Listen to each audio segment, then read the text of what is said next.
That's something in Knoxville. Again, LSU right now on the move against Texas with a first down at the Longhorn 26.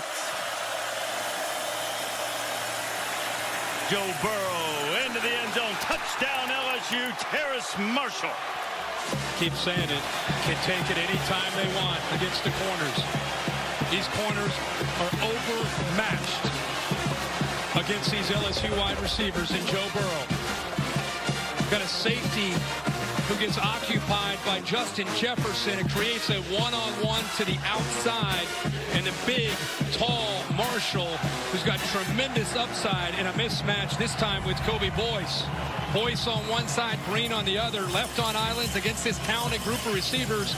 Again, they've been exposed all night. Kirby, that puts Marshall at 100 yards. LSU has two guys with 100 yards receiving. Another catch for Jefferson. It might be 3. Bayou Bengals up 9. That's the holy grail for college football teams. The College Football Playoff National Championship Trophy presented by Dr. Pepper. Monday night, January 13th in New Orleans is when that trophy will be claimed in the College Football Playoff National Championship game presented by AT&T. Semifinals in the Chick-fil-A Peach Bowl and the PlayStation Fiesta Bowl pretty early this year on December 28th. Only a couple weeks in, Reese, but can you imagine a quarterback improving any more than Joe Burrow from 2018 to 2019 in this system? Got him back to the gun, got him with what he's comfortable with, and has a great group of receivers. It's a totally different deal with Burrow and the LSU offense. You know, we heard all week about DBU.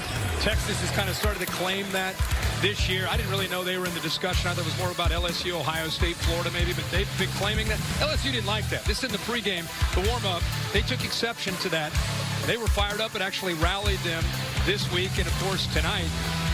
And all I know is Joe Burrow's had a pretty good night against this young secondary. 23 of 30, 344 yards. Still has almost this entire fourth quarter to go. Joe Burrow has been like the guest professor administering a master class against DBU so far. But look, there have been great defensive backs at Texas. Aaron Ross, Quentin Jammer, Michael Huff. And that's what they said they were just paying tribute. They weren't trying to take a shot at LSU. And the LSU defensive backs here in the second half have been cut up a little bit by Ellinger and Duvernay and company. I tell you, Duvernay's starting to really have a heck of a football game in the slot, making not only catches but getting valuable yards after the catch with kind of a physical style and some toughness. And Kerstetter, who we saw just bury. 68, offense, 5-yard penalty, first down. Caleb Chason in the last drive got a little anxious that time. This is the second penalty against the Longhorns for 10 yards. It's been a pretty clean game tonight. LSU's only been penalized 4 times for 35 yards so far. That same look with their two backs to the left, H-back and a running back. You know, he ran to his right out of that formation on that last drive.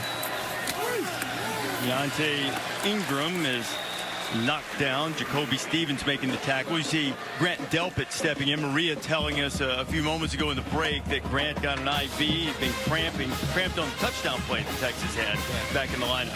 It's great to see the leader in the back end. Also Michael Divinity, 45, who went in a little earlier with cramps. Nice to see him back as well. Big fourth quarter ahead. Every drive counts. Second down and 13. Ellinger right on the money. It's Duvernay again with his 7th catch of the evening, and he picks up the Texas first down. LSU loves to play man-to-man. They love to challenge their receivers. That time, second and long, they're playing a little softer. See, the Stingley, the freshman, kind of sinking in coverage. Good call to throw that out into the flat, give him some room to run after the catch.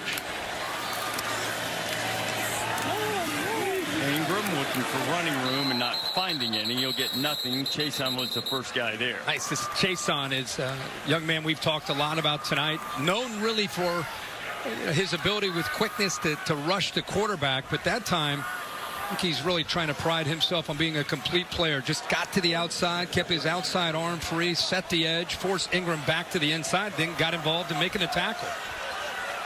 Colin Johnson back at running back alongside Ellinger.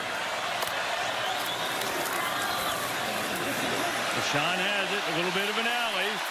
Gets away from a tackler, still on his feet, and finally forced out of bounds just inside the 45. Good blocks downfield. Actually, Stevens was able to get off of, like, Leto, who was out there at the tight end. That's what made Johnson make that cut. I thought he was going to try to get upfield and pick up the first down. Jason got off the snap quickly on 3rd and 2. They took a shot for John Burt. And he was out of bounds when he grabbed it. Burt, the track star, made a great grab, but couldn't come down in bounds.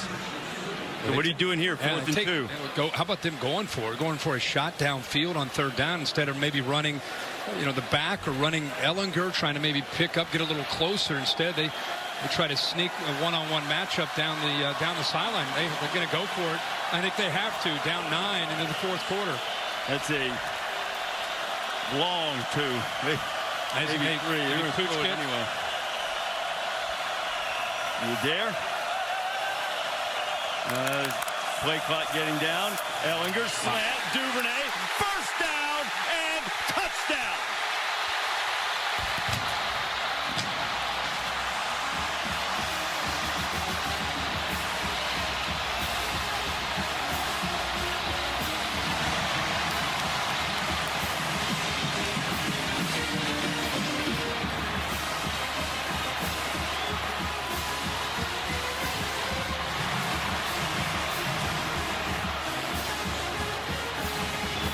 That's why you go for it. You got a veteran quarterback. You got confidence in him. You're an aggressive head coach. You go for it, and you don't ever even question Sam Ellinger. Man-to-man at LSU. They go to the man who's been making the plays here in this second half. Duvernay gets underneath the coverage, and then this. We've been seeing this, breaking those tackles and getting to the end zone. 30-28 now. LSU by 2.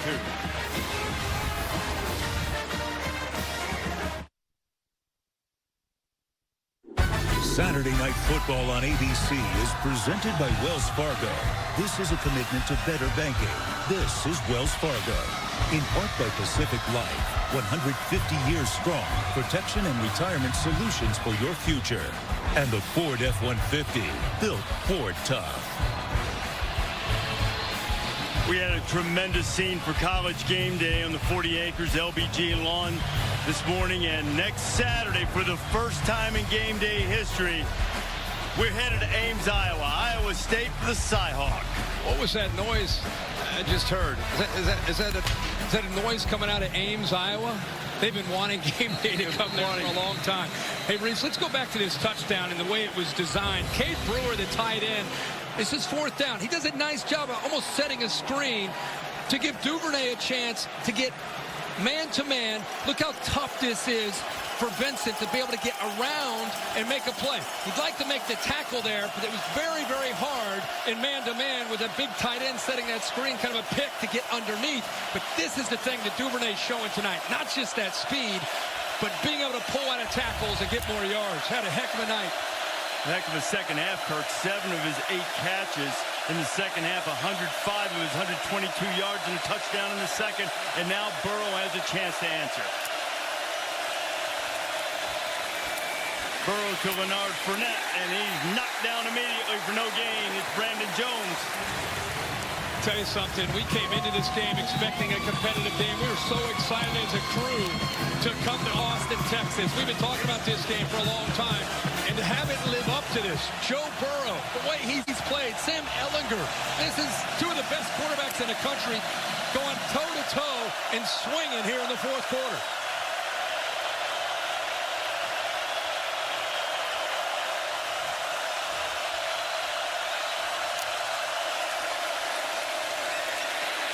Burrow took a hit, completed the pass to Jamar Chase. First down, LSU. Boy, he did take a hit. He knew it was coming with Osai on the blitz. Stared down the barrel and made the throw. Osai comes around. He comes around. Look, he knows it's coming. He knows it's coming, and he's going to take the hit. It's a clean hit. He throws it accurately. Burrow pass deflected, but still caught. A short game for Joe's 25th completion of the night. Notice that Todd Orlando, the defensive coordinator from Texas, trying to help his corners. What can he do against these great receivers? He's trying to bring them up tighter. Look at the bottom of the screen. You got Green now real tight, trying to make these receivers work to get open.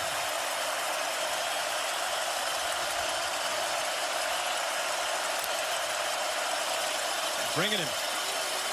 Burrow down the middle, and Thaddeus Moss makes the catch. That was a tremendous grab of an off-target throw. Nice job by Moss. Joe Burrow, the experience of Burrow again coming into play. Watch his eyes. He looks off the safety, knowing he's going to come back and hit Moss over the middle. Burrow taking a shot, looking for Chase, and it's out of bounds. And he got hit right as he threw it. In fact, there's a flag down in the backfield. Personal foul, roughing the passer. Number 32 in the defense, using his weight to drive his opponent into the ground. 15-yard penalty for the previous spot. No automatic first down. That is Baton Rouge native Malcolm Rhodes, perhaps a little over-emotional and overzealous in getting the penalty. Yeah, the last two plays, in fact, he's gotten into the backfield and hit Burrow right after he threw it. And that time he gets caught. Well, that's a big penalty. Moves the ball now inside the 25-yard line.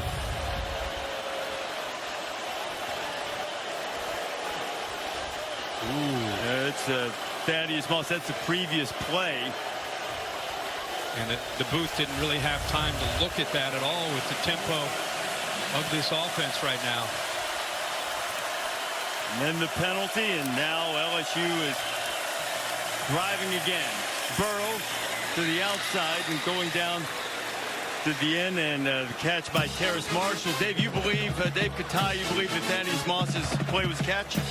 Well, remember now, the ball can hit the ground as long as he doesn't lose control. Back to the ground. Edwards-Helaire has control of the corner and control of the end zone. LSU back in the house. A great offensive answer. That's exactly what LSU has done here in this second half. Just as Sam Ehlinger and Texas' offense puts them back within striking distance, Burrow comes back. The offense answers. Nice mix of run and pass. And once he got through that initial surge, he bounced it. Nobody left. Those linebackers are blitzing. There's nobody left. And he walks into the end zone. These defenses are gassed, and Brady and Ensminger are drinking it up. Flourishing. That was a blink of an eye. What was that, 6 plays? 75 yards? This is not LSU, man. So much for 4 corners, milk the clock. Oh, no. They're going down to score. 37-28, Edwards-Helaire. Oh, now don't get too anxious, Clyde. Cassidy Hubbard with a studio update back to Knoxville. Double OT. Tyson Williams gets some help from his friends for the 5-yard touchdown. BYU wins, and after losing to Georgia State last week, Tennessee falls to 0-2 for the first time since 1988. This is what we set. This is what we set our dynasty right here. This is what we set our dynasty right here. Michael Divinity stepping up to provide that leadership. Without Devin White, who's going to step up in a game like this? And defenses need to try to make a stop. You know, here in Austin, Kirk, the All-State bus, helping us keep up with all the mayhem on a busy Saturday. What's your mayhem moment for the day? We had some crazy mayhem late throughout this day. There was also some scary moments for Michigan. Army led this game throughout most of the game, but late in the game, Michigan made the plays that they needed to make, went into overtime, came up with a sack, and a little surprised by this celebration beating Army, but nonetheless, it was a big win. They found a way to come back, but they got a lot of work to do on the offensive line before they worry about Ohio State or anybody else for that matter. Sam Ehlinger got some work to do, now down by 9, and Sam scrambles and it's forward before Michael Divinity. Well, we've seen these two quarterbacks go back and forth. You can see the second half that Sam has enjoyed. And I think it's also the way Tom Herman, Tim Beck have called this second half much more aggressively, a little bit more in attack mode against this man-to-man coverage that LSU plays. Pressure coming. Divinity is cut down nicely, but there's other pressure on Ehlinger. And Ellinger is knocked down. There's Glenn Logan in there celebrating. Looked like Fehoko was giving part of the pressure, and now Texas then a 3rd and long. Well, he looked at Duvernay, but he actually ends up having his tight end here, Brewer, break free here. He's locked into the outside, but if he would have just let this play out, read the coverage, boy, he had a big play there to Brewer. But Duvernay, he's been there so much, I think he had a tendency there to maybe just lock in a little early, a little prematurely. This is a huge 3rd down for the Horns. Ellinger going up top, and air flags coming, and they will deliver. Todd Harris just all over Colin Johnson, but there's also a flag in the backfield. It's interesting to see what they do here. Definitely pass interference downfield with Todd Harris. Grabbed onto the jersey. You know, initially you could have said, what about Johnson, a little push off? But you could see Todd Harris grab onto that jersey. Team during the play, holding. Number 52, offense. Pass interference. Number 4, the defense. His penalty's offset. 3rd down. All right. Samuel Cosby's played very well, but that is a costly penalty. And that's holding.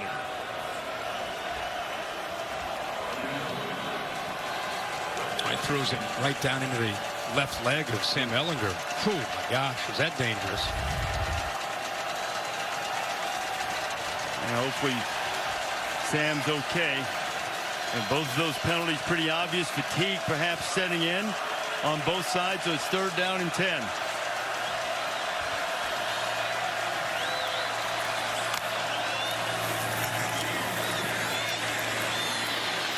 Ellinger buys a little time, and he finds his man Colin Johnson for the 1st down. That was a huge throwing catch for the Horns. There's the experience of a quarterback and a wide receiver. When things break down, he starts to take off, and I love to watch as his receiver works to find the opening, goes back to the sideline, has his head on a swivel to find out where the defender, most dangerous defender is, and works away from him, still knowing where the 1st down line is. 19 yards. His favorite target. Ellinger steps up. There's going to be another hold in the back. Ellinger gets the 1st down and is running inside the 35, but it's going to come back, and Caleb Chason is slow to get up, and so too is Logan. Kirkstetter held Chason, who's trying to get around the edge. There's 2 fouls on the offense during the play. Holding number 68 and holding number 73. Only one will be enforced. 10 yards, 1st down. Just tries to tackle Chason. Leg looked like it kind of buckled there when he was trying to get to the corner. And working on the ankle. Caleb hurt an ankle early in fall camp this year, and we'll check on their status when you come back. While we're in Austin, we take a look at our Pacific Life game summary.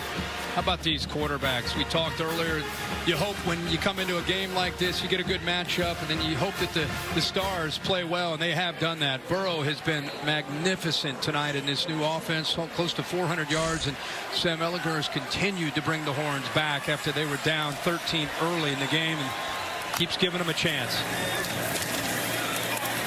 Ellinger back to work underneath, and Eagles gets away from Divinity, but Divinity held him up long enough to let reinforcements come. Divinity was on the sideline trying to get his team fired up, and you know they've got some injuries. They've got some players down. Divinity was out himself in the locker room, we think, getting an IV because of cramping, but he is now back. Lawrence, one of the leaders up front, is out. You just saw Logan walk off the field. Chason has been out, so it's a survival of the fittest for this LSU defense, and guys like Divinity got to be able to make plays. Delpit missed a little time, and he's back out there, number 7, the All-American. That's safety. Goes to the top of your screen. It's outside the 40. Here's Ellinger. A lot of room for Sam to run if he wants to. Ellinger across the 40, and he takes a big hit. Coming in and knocking him down was Marcel Brooks. You had Queen coming from one side and Brooks coming in from the other. There's Queen trying to hit him head on. And then eventually Brooks catches up to him. Now, they've been hearing about how physical of a runner he is probably the entire offseason. You know they've heard it all this week. His coaches have tried to get this team ready to take on Sam, and you've even heard some of their players talking this week coming out of Baton Rouge. I know Chason was quoted, who's from the state of Texas, saying, you know, he's more of a runner than he really is a thrower. So they're trying to take their shots when they can. They converted a 3rd and long last time by getting 19, and they converted it again. It's Duvernay making the grab. Well, that scramble in 2nd and forever at least got him to 3rd and manageable, or at least they had a chance. Had enough time to be able to let that route work, and Duvernay once again finds the soft spot in that coverage. Nice big throwing lane in the middle there, too, for Ehlinger. Now they're going to look at it again, Kirk, and see if Duvernay made the catch. I say absolutely. Catch? Catch. Catch.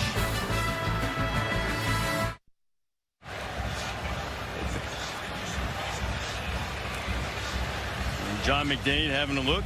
After video review, the ruling on the field of a catch for a first down is confirmed.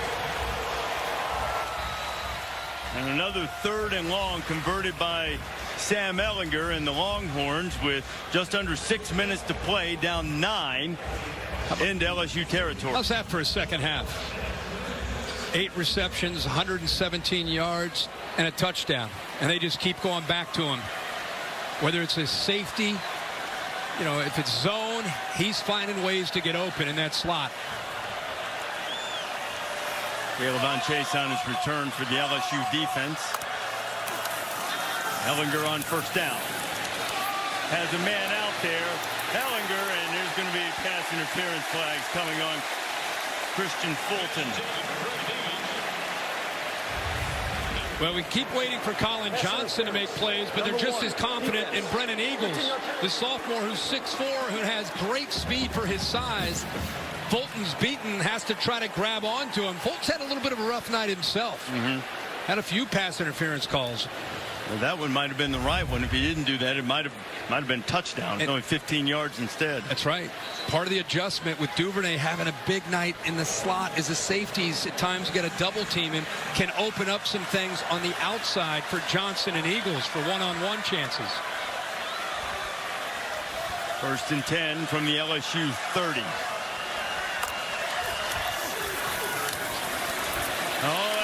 Can't afford the sack, but he took it, and guess who's there? The man who said this is when your defensive legacy is made. Yep, they brought 2 linebackers right here and then right here to the middle. The back Johnson can only pick up one of them, Jacob Phillips, so it frees up Divinity. And I think Sam Ehlinger expected a guard or a lineman to pick him up, but with both backers coming, one of them comes free, and Divinity's able to get there. They lost 12 on it. Another LSU player is down. This time it's Todd Harris, the defensive back. Coach O trying to hang on to this 9-point lead. Boy, stay tuned after this barn burner, except on the West Coast, for your late local news over most of these ABC stations. And be sure to turn to ESPN later for SportsCenter for all of the highlights from college football and all of the day in sports. Prominent among those highlights, one would surmise, would be this thing that we have going on right now. Top 10 showdown in Austin. LSU with a 37-28 lead, but the Horns on the move, and now with a long 2nd down to deal with after the sack. Todd Harris, the latest LSU player to apparently deal with cramps, had a couple of guys go and get IVs. It's been a hot day in Austin, over 100 degrees, and still into the 90s deep into this game. We've seen the defenses get a little gassed as we've gotten deeper into it. And now the LSU defense needs to stand up and see if they can make a stop, and Ehlinger needs to make yet another play. He's been doing it all night.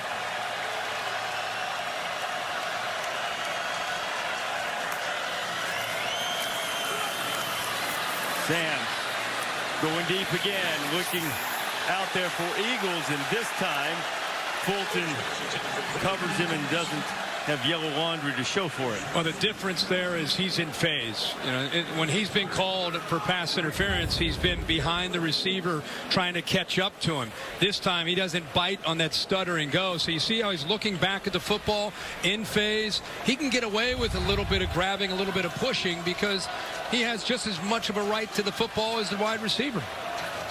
Oh, well, Dave's fired up. I've been well schooled by Dave. 3rd and 22. Quarterback draw, and Ellinger trying to get a chunk of it back, so 4th down will be more manageable, and he does. I think they're going to have about 9 to go for the 1st down here. You got to kick the field goal. Yeah, make it a one-possession game. You rely on your kicker, who's hit some clutch kicks throughout his young career. Most notable one to beat Oklahoma in the Red River rivalry game.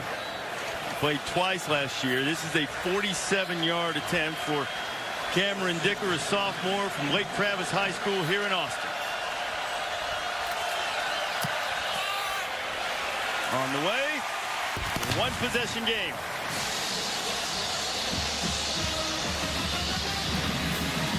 Under 4 minutes to go. Horns have all their timeouts, but their defense going to need to slow down LSU, something they haven't done much in the 4th quarter. Aerial coverage tonight provided by Goodyear. From end zone to end zone, Goodyear is more driven. Also like to remind you to help people affected by Hurricane Dorian. Your donation will support Red Cross preparation, response, and recovery efforts in the United States and the Bahamas. Go to redcross.org/ESPN or call 1-800-RED-CROSS. Donate now, and certainly our hearts continue to go out. And if you can help, we hope that you will. So now, under 4 minutes to go, Texas defense hasn't done much. What do they need to do? Now, I'm surprised Texas or LSU bringing the hands team out. You got 4 minutes to go. You got 3 timeouts. I mean, I know the defense hasn't played great, but you got to kick the ball down the field and hope your defense can get them, the LSU offense, off the field. It's been tough to do for them, obviously, from the 2nd quarter on. Gets his hands team. I might just try to pop it down around the 35 and see if he can create a scramble and maybe get another member's bounce. Instead, they'll play it safe and hammer it deep. LSU will start on the 25. Joe Burrow has had a career night. Everything you could hope for in this new offense, and has been able to anticipate. Look at that, ball's in the air. Receiver's still running his route. Ball is out. That's where he has been tonight. In rhythm, even at times when they've challenged him. Look at the accuracy, where he's putting this football, and he's playing with a ton of confidence. Recognizes the weakness, sees that hole, man-to-man, makes a perfect throw. What I want to know is, do you run the ball? Do you work clock? Do you force them to use timeouts? Texas has got to pin their ears and come after Burrow and anticipate the run. They've got to sell out here, which means they got to leave their corners in man-to-man coverage, which has been a problem all night. We're approaching 1,000 yards of offense here tonight, partner. LSU's at 500. Burrow, complete. This Harris Marshall ball came out. Right now. Line judge coming in and pointing down. The ruling on the field is a catch by the receiver and then tackled down by contact prior to the ball becoming loose. He came in right away. By the way, my point of, look at this, Ellis. I mean, are you kidding me? Are they going to get conservative? Are they going to run the ball? Are they going to make Texas use timeouts? Instead, they come out throwing on the very first play. The whistle's blowing. I think they want to take a closer look at that. I don't know that I've seen a definitive look. Tom Herman's trying to get a timeout to give them more time to take a peek. Joe Burrow trying to go fast. He's forcing these officials upstairs to take a look, see if that ball came out. It looked like the back of his arm touched the ground, and then the ball came out, which would mean he's down. Yep. And David, runners down right there. That angle almost looked like the ball was moving first, but what if the contact with the elbow causes the ball to move? That elbow, remember, it's anything other than the hand or foot. That elbow puts him down. And from what I'm seeing right here, it looks like there's not enough ball movement or anything to show a loss of control. before. Let's take a look at this right now. You don't see the ball move yet. Not moving at all. Now it's not moving. Now you got the elbow down and maybe part of the forearm. Now the ball moves. Yeah. I don't see them changing this call. And they called that on the field down and right away. They jumped in there. And remember, the call on the field is to be presumed right. After video review, the ruling on the field of a catch and then down by rule is confirmed. First down. Confirmed. I think they all saw what we saw. So Tom Herman, in the meantime, burns a timeout. Every timeout at this point in the game matters. You can understand him wanting to take the risk, take the chance just in case. Joe Burrow was going so fast. Give the replay booth enough time to take that extra look. And in the process, he burned that timeout. Have a look at this. Burrow now with the fourth 400-yard passing game in LSU history, and not all the Longhorns necessarily agreed with that call. I'm just amazed they continue to trust Joe Burrow in this case. You know, you're up by 6. You'd think if you pull out most offensive coaches, the playbook with 353, you would think there'd be more of a run game, more stem. But I'm telling you up here, I love it. Don't get me wrong, but this is LSU we're talking about, the king of conservative. And they're out here throwing it around with Burrow with the lead. I think they've abdicated that throne of being king of conservative.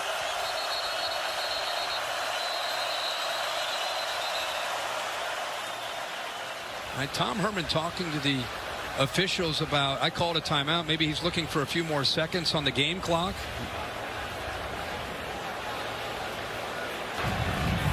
The game clock was erroneously started because of the charge timeout charged to Texas. Yeah. But the game clock operator, please put 3:53 back on the clock, and the clock will correctly start on the snap. Tom Herman's thinking, we're playing here in Austin, fellas. Looking up at the boys like, come on, man. Help me out. Who he needs help from right now is the defense, which has been filleted by Joe Burrow, particularly here in the second half. Really started in the second quarter and hasn't let up much. Look at his eyes.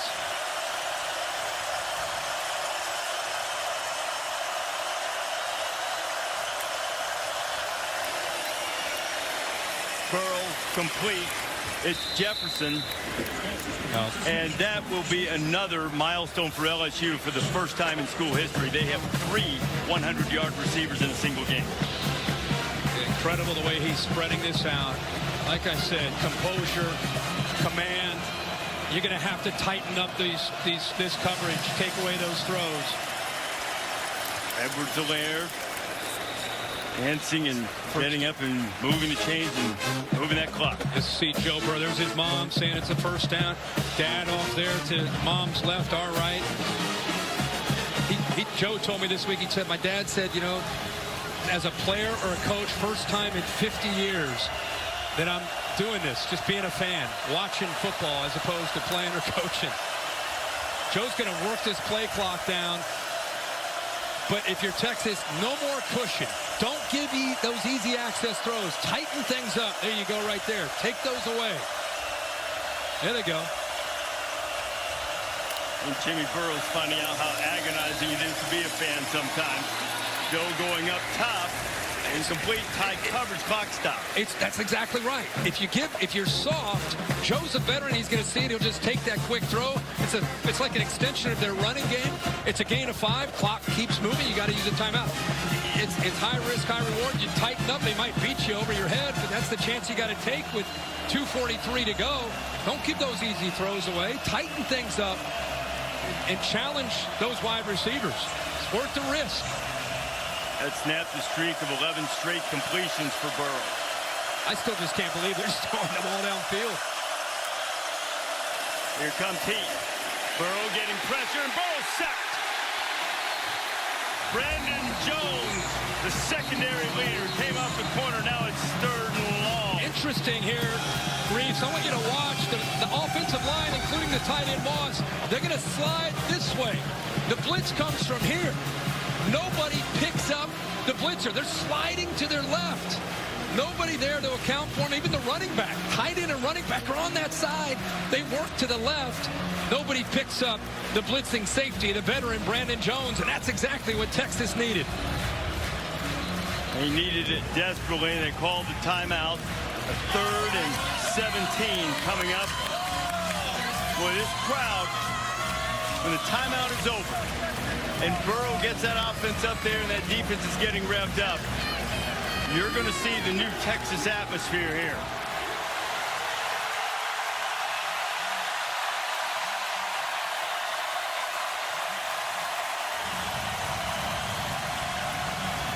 Stay tuned for the Ford wrap-up coming up immediately after the game with Cassidy Hubbard when we wrap up here. Matthew McConaughey fired up. LSU has been throwing. They've been aggressive. Texas down to their last timeout. It's 3rd and 17. Don't you think you got to run it here? Use that last timeout. 3rd and 17 is a hard ask. If you do, you still give them 2 minutes, but no timeouts. You do have a veteran in Ellinger running the offense. But first, what can Burrow do with his 3rd and long?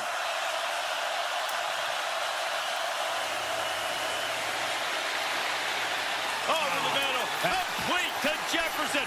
First down, on his way, and that might be the knockout punch.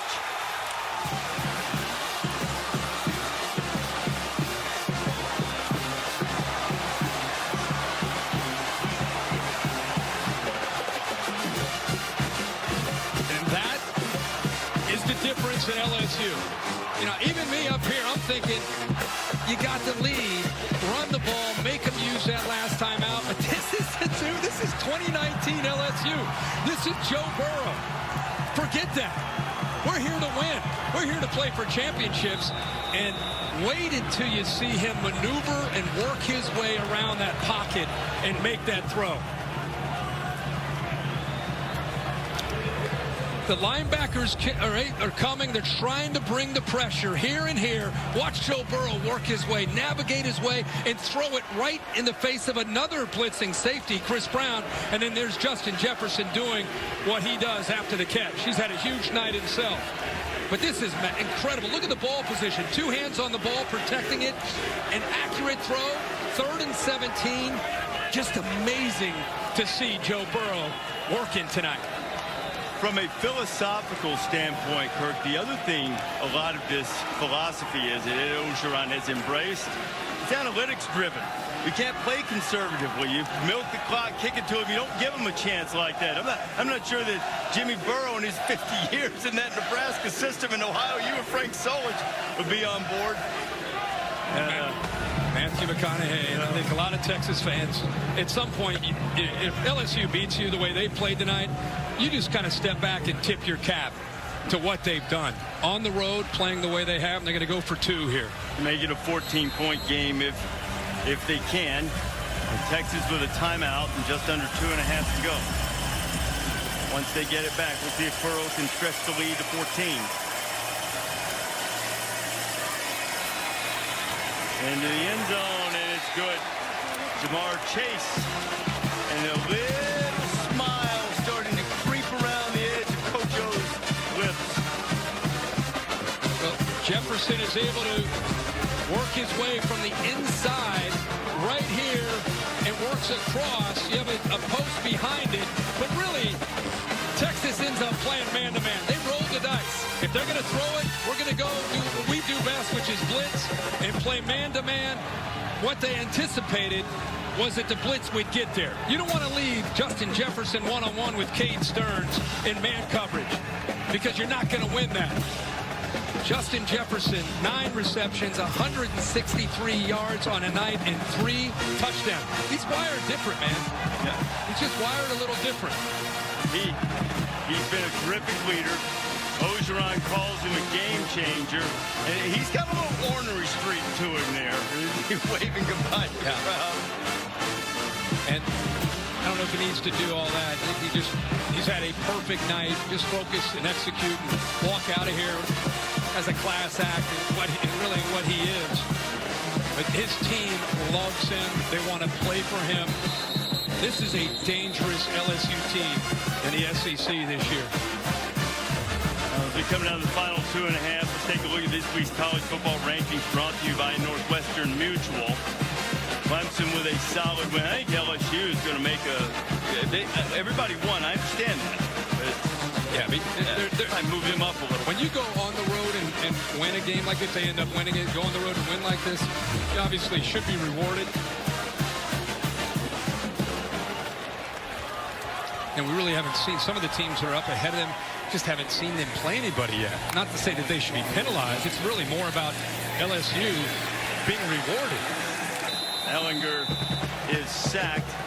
Chris Felica mentioned on College Game Day this morning that against top 10 teams not named Alabama, Coach O had great success. And if they can hang on to this 14-point lead for the last 2 and change, Ed Orgeron will move to 6-0 at LSU against top 10 teams not named Alabama.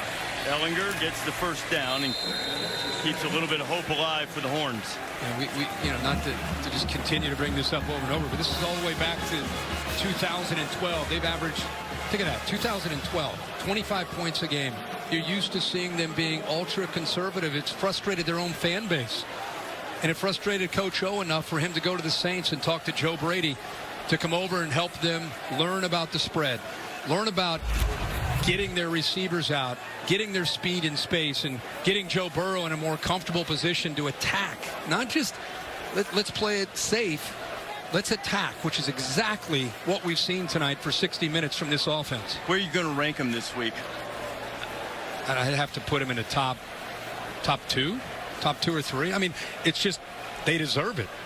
I mean, maybe like, would you put them ahead of Alabama? Would you put them ahead of Ohio State? I mean, I don't know. I'd have to look at what other teams did, but well, no one has a more impressive win. I wouldn't say. And if they end up winning 45-31, it's not just the winning the game. It's how they've had to continue to fight back on the road in this environment against a really good quarterback and a really good offense. I mean, you could make a strong case for putting them at number 1.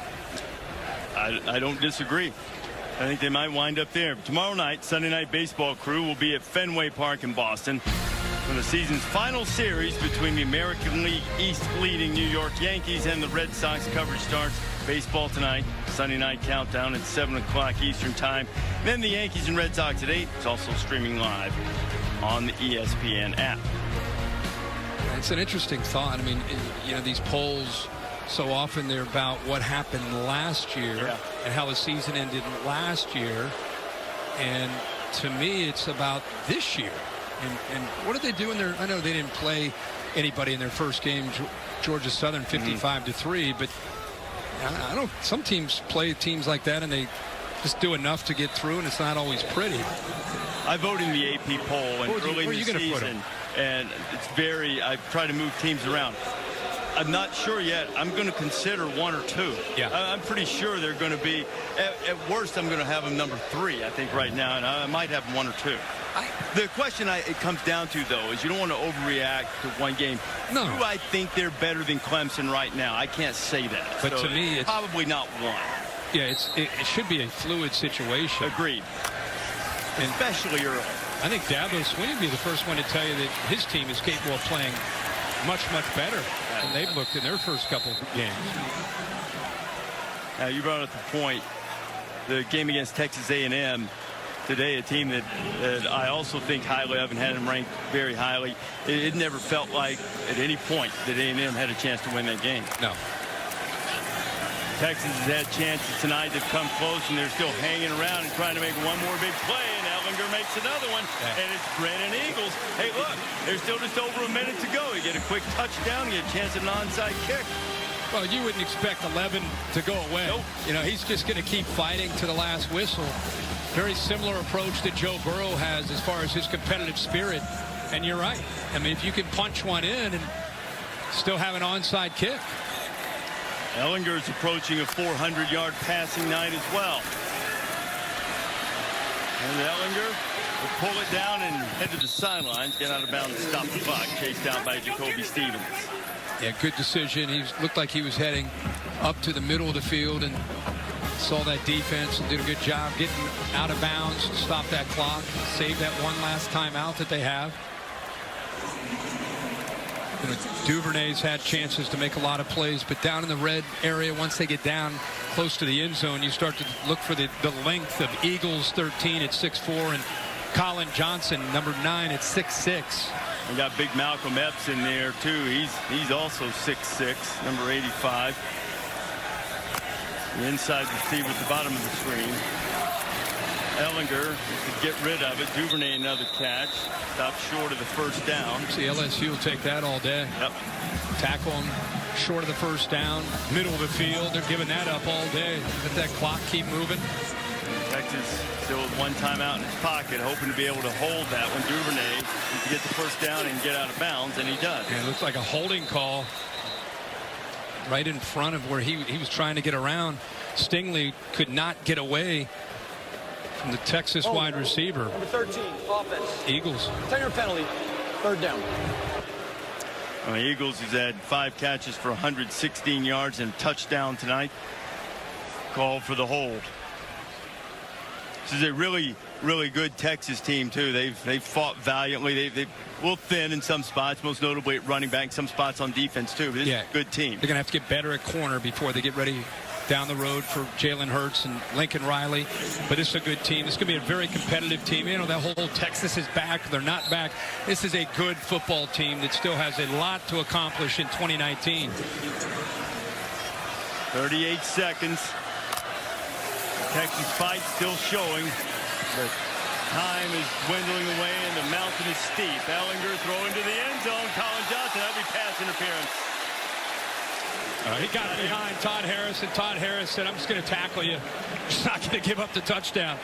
It's a smart play. Yeah. Again. Yeah. In the NFL, it's at the ball's at the 1 yard line. Yep. And here you're gonna give up some yards, but Harris, you can see he just went airborne. See how Johnson got behind him. If he doesn't do that, it's a touchdown. Good adjustment by Colin Johnson, working to get behind Todd Harris. So Texas picks up this first down. They'll move the ball to the 15 now. You never want to do something that you don't practice, but in theory, you could just tackle the receivers until the clock keeps winding down and run them out of time.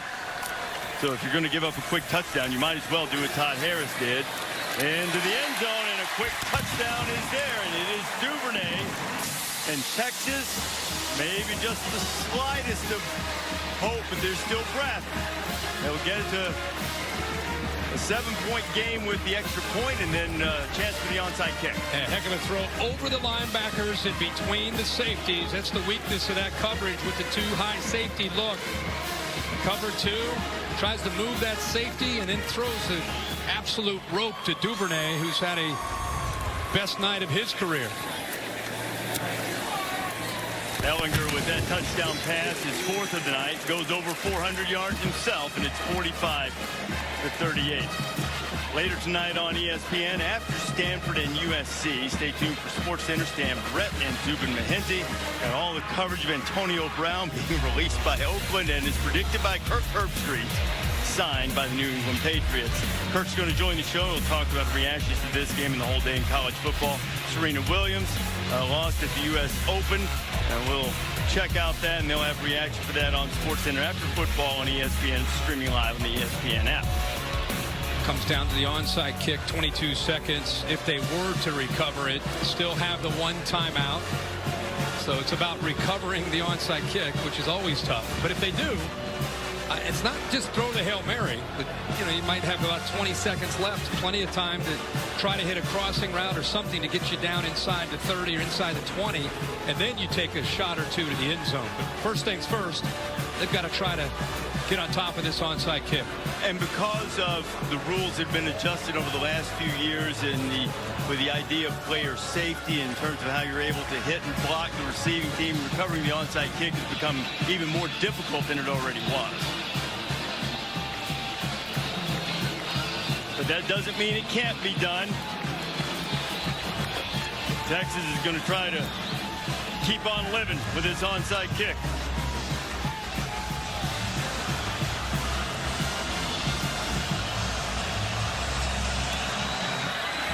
The big hop, it's loose! It's loose in Texas if they controlled it!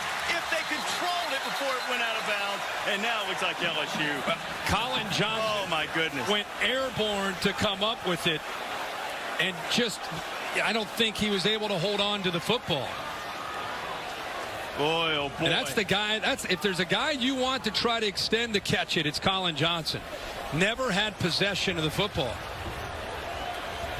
A few got blocked along the sideline. What a shot he had at. Oh my goodness. Takes a perfect bounce, goes somehow just right through all the LSU players, but he never seen the ball on the ground. Never had it. The ruling on the field is that the first and only touch of the ball was by the kickers legally after the ball went 10 yards. However, he failed to secure it before it going out of bounds. This is a kick out of bounds. 5-yard penalty from when the ball went out of bounds. Hey. First down receiving team. If he's able to hold on to that, watch him go airborne.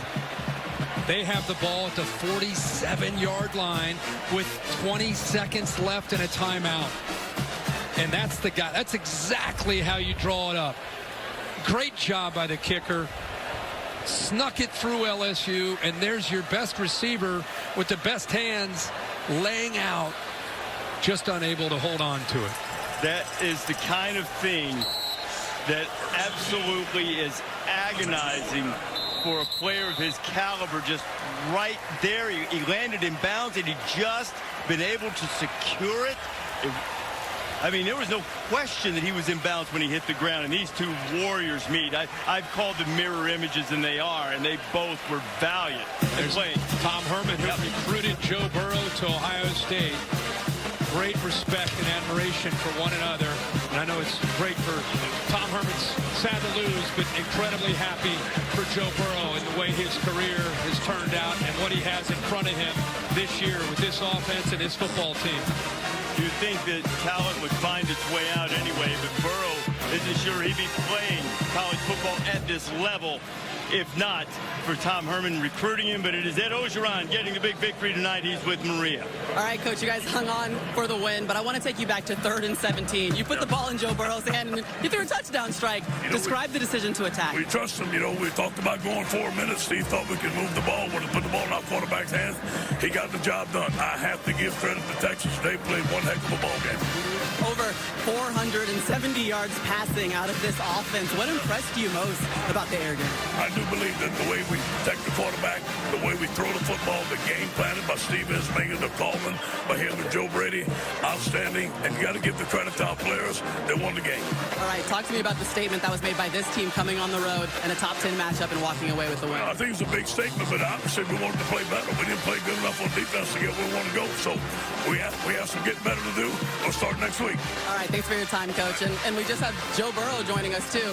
All right, let's talk about this passing game and describe the difference that you feel being on this field and the ability to have 3 receivers with 100 yards receiving in one game. Yeah, it's big time for us, but I want to give a shout out to the O-line. They battled all night. Texas was blitzing us, playing cover 1 in the second half, and our O-line stepped up to the challenge, as well as our backs and pass protection. I saw a long embrace with you and Coach Herman over there. What was the message that you wanted to send to him? Just that we love each other. We have so much respect for each other. We stay in contact. It was great to get to compete against him, and I just love that guy.